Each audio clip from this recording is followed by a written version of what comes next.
welcome back to my channel. Happy brewing, happy eating, Stenson. Right, I haven't done anything for a bit. I've just been a bit busy really, basically. So I'm just doing a quick beer review, but I'm going to tell you something as well, a little bit of information. I think it might be interesting, certainly in the UK. These canisters, they're called S30 canisters. They're getting quite difficult to get.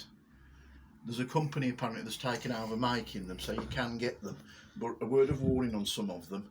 I've found I've had 2 or 3 now where the valves have been faulty, and when you've initially started to gas them, which is on your keg, when you screw them on, you just drop gas in. This gets stuck in. So when you first have them, have a little pair of pliers handy, just the first time, and if it does get stuck, you can always just pull the little nipple back down so you don't lose all the gas. So it's only the first time, but I say I've had 2 or 3 of these which have been faulty. Ooh. So that's just a word of advice. And the other word of advice is, well, if they stop making them, you need an alternative. And you can go to the shops and you can get a proper big gas cylinder, and with an inlet on and everything for the Cornelius kegs, which are these steel kegs. But that's a bit of a performance and a lot of money to invest. So if you don't want to do that, on the internet you can buy one of these. This little valve, and this little valve is basically a soda stream, a little soda stream valve, you can see. And what that will do is it'll convert a soda stream gas canister to an injection one. So all you do is you then push it on. It doesn't work quite the same. You just have to push it down, and that activates this little nipple here, if you like, and that then pushes gas into your Cornelius keg. I haven't used it yet. The reason is because the soda stream in the UK, the soda stream canisters, there's only a couple of shops that sell those, so they're nearly as difficult to get as these. But obviously soda stream is a massive company, so they're not going to go bust. So that's my alternative if I can't get these gas cylinders. So that's a word of advice. Now the beer I'm going to review is Cooper's kit.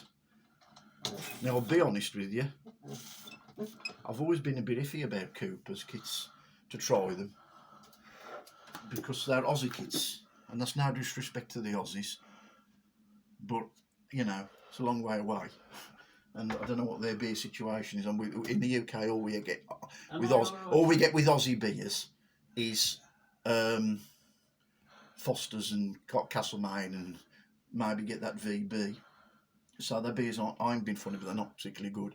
But these Cooper's kits, I thought, well, I'll try one, because we're still on blooming lockdown. So one of the only kits I could get was this Cooper's Dark Ale.